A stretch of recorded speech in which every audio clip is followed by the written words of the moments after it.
اب سوال یہ پیدا ہوتا ہے کہ آپ آسمان پر ہی کیوں چلے گئے؟ آپ یہ جانتے ہیں کہ جب ہم کسی کی وفات کا تذکرہ کرتے ہیں تو مختلف الفاظ استعمال کرتے ہیں۔ مخالف ہو تو ہم کہتے ہیں جہنم رسید ہوا، مر گیا، ہلاک ہوا۔ اپنا ہو تو وفات پا گیا، انتقال کر گیا، پردہ فرما گئے، اور اس طرح کے دوسرے الفاظ استعمال کرتے ہیں۔ اور انتقال تو ہم روزمرہ کی زندگی میں استعمال کرتے ہیں، لیکن آپ یقین جانیے کہ اس دنیا میں حقیقی معنی میں آج تک کسی کا بھی انتقال نہیں ہوا سوائے خداوند یسوع مسیح کے۔ باقی سب نے وفات پائی، مر گئے، موت کا مزہ چکھا، لیکن انتقال نہیں کیا، کیونکہ انتقال کا مطلب ہے ایک جگہ سے دوسری جگہ منتقل کر دیا جائے۔ کلام خدا میں اس بات کا تذکرہ موجود ہے کہ ایک دفعہ حضرت پطرس نے تقریر کی اور فرمایا کہ حضرت داؤد اپنے وقت کے نبی تھے، اس سے انکار نہیں ہے، وہ صاحب وحی تھے اور انہوں نے وحی سے یہ لکھا تھا، لیکن آپ تو جانتے ہیں کہ ان کی قبر بھی یروشلم کے اندر موجود ہے اور ان کی قبر کو دیکھنے کے لیے لوگ وہاں پہ جاتے ہیں۔ اور انہوں نے کہا تھا کہ وہ جو میرا حبیب ہے، وہ جو میرا پیارا ہے، میں اس کی لاش کو سڑنے کی نوبت نہیں آنے دوں گا کہ میں اسے اپنے پاس بلا لوں گا۔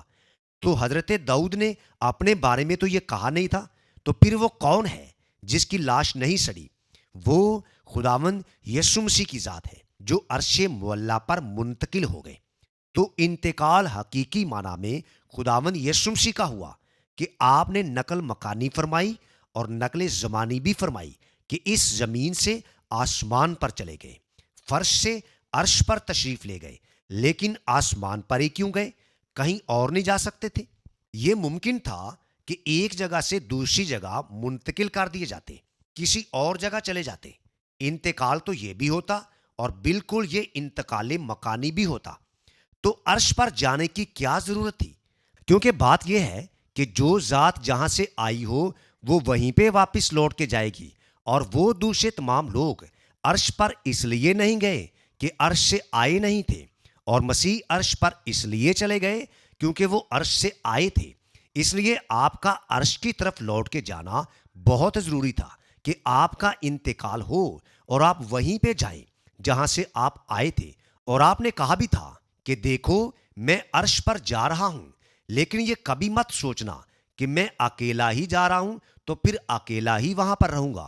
آپ نے کہا نہیں، جب میں لوٹ کر واپس آؤں گا تو تمہیں بھی اپنے ساتھ لے جاؤں گا۔ کوئی آج تک آسمان سے زمین پر اترا نہیں سوائے خداوند یسوع مسیح کے، اور کوئی زمین سے آسمان پر گیا نہیں سوائے خداوند یسوع مسیح کے، کیونکہ آسمان پر وہی جائے گا جو آسمان پر آیا ہے، کیونکہ آسمان پہ عرش معلیٰ پہ اس کا گھر ہے۔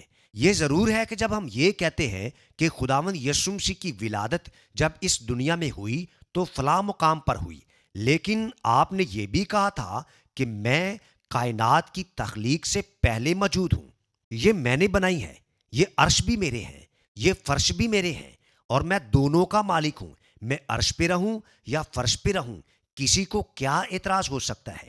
دونوں میرے اپنے گھر ہیں، دونوں ہی میرے بنائے ہوئے ہیں۔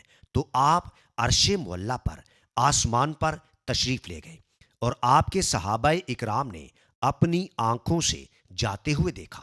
یہ عین ممکن ہے کہ لوگ یہ کہیں کہ یہ فریب نظر ہے، تو اس وقت بھی دو فرشتوں کی گواہی موجود ہے۔ تو انہوں نے کہا کہ اے گلیلی مردو، جیسے تم انہیں عرش معلیٰ پر جاتے ہوئے دیکھ رہے ہو، ایک وقت وہ آئے گا کہ لوگ اپنی آنکھوں سے انہیں واپس آتے ہوئے بھی دیکھیں گے۔ تو لہٰذا ہم تو فرشتوں کی گواہی ماننے کے لیے مجبور ہیں۔ ہم یہ کہتے ہیں کہ جب فرشتوں نے کہا کہ آپ گئے ہیں اور فرشتوں نے کہا کہ آپ لوٹ کے واپس آئیں گے، تو آپ واپس لوٹ کے ضرور آئیں گے، اور ہم اپنے تمام شکوک و شبہات کو ایک طرف رکھ دیتے ہیں اور فرشتوں کی گواہی پر امنا و صدقنا کہتے ہیں کہ آپ آنے والے ہیں اور آپ آ کے رہیں گے، اور کوئی آپ کو روک نہیں سکتا۔